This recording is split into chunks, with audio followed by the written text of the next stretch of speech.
watching the different marches that have happened, and there's another one on the 19th of October in Australia about the whole immigration bullshit thing. It's ridiculous the amount of people they're letting in there. 1,500 people a week or something.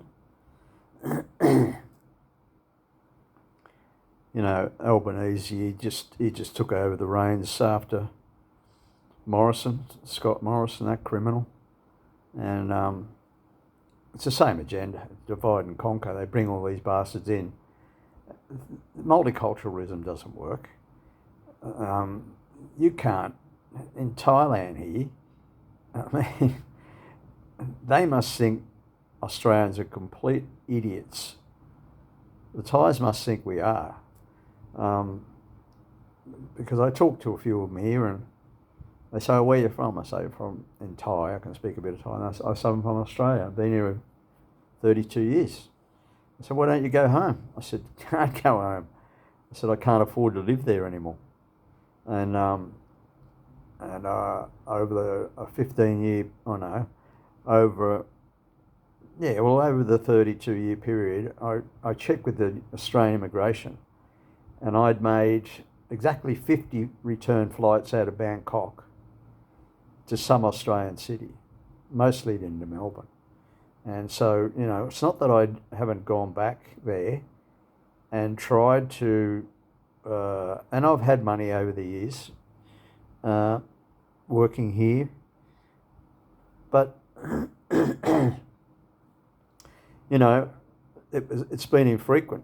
And so you really didn't, it's not easy to start a business here, and I didn't really want to start a business here. Sorry.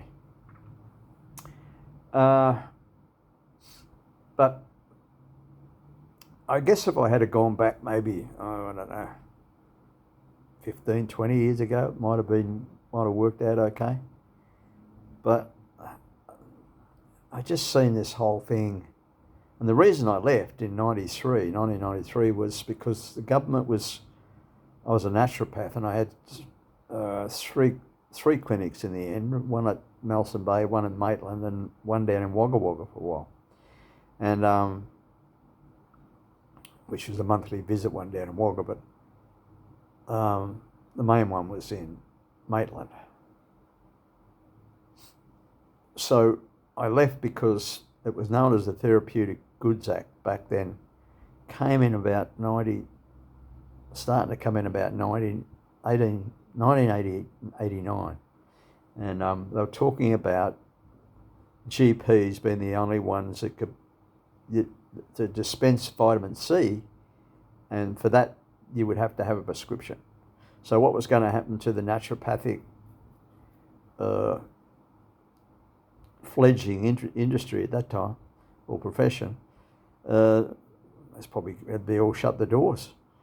So I thought, well, this is probably going to get worse. So I let things run a bit. As it turned out, it never got to that, but naturopaths then had to be more, not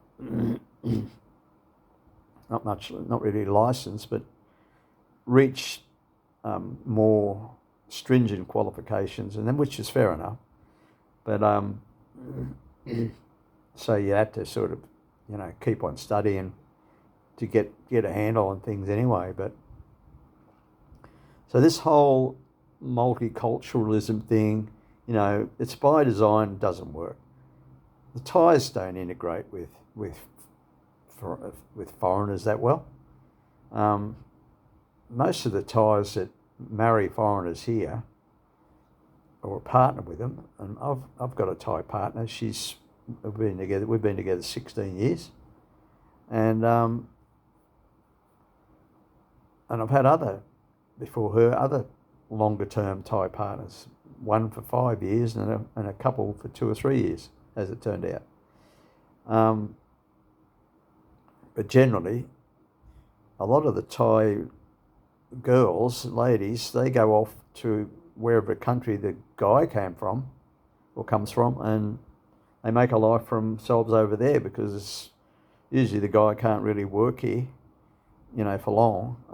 Maybe they teach or whatever for a while.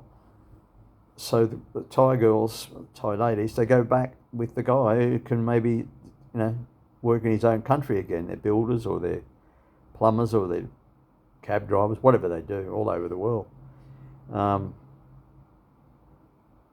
didn't want to take my partner back there because, at that stage I was about, 58 when I met Gay, and I didn't want to start up another naturopathic business at that time. I've been out of it quite a while too.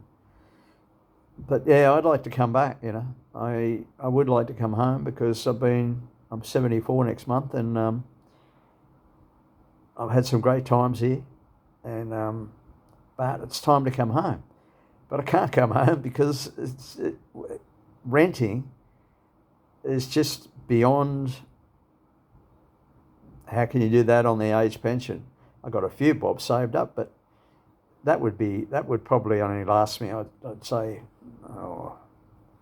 maybe I could stretch it out for another 5 years or something with the pension, renting someplace, which may see the enemy anyway, I don't know.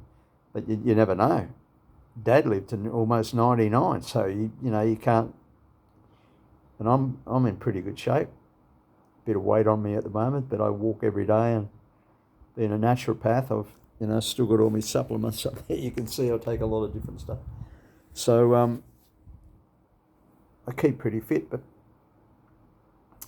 I'd still like to. I want to be buried in the ground. I don't want to be burnt in some nondescript oven here. I don't want to go and be cremated. It's just not what I want. And I'd like to be buried where my forebears are buried, in Deniliquin, which is where I come from. And but the way things are going, and I admire the Aussies now starting to really wake up a lot more, and they're really standing up now, and which is good to see.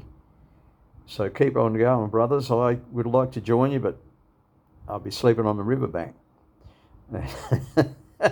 Be all right in the summer months, but not in the winter. So anyway, good on you all, and hope the 19th of October turns out to be a good one, and there's some traction, gets hold, and a lot of these bastards are there need to go back home. They got it too good.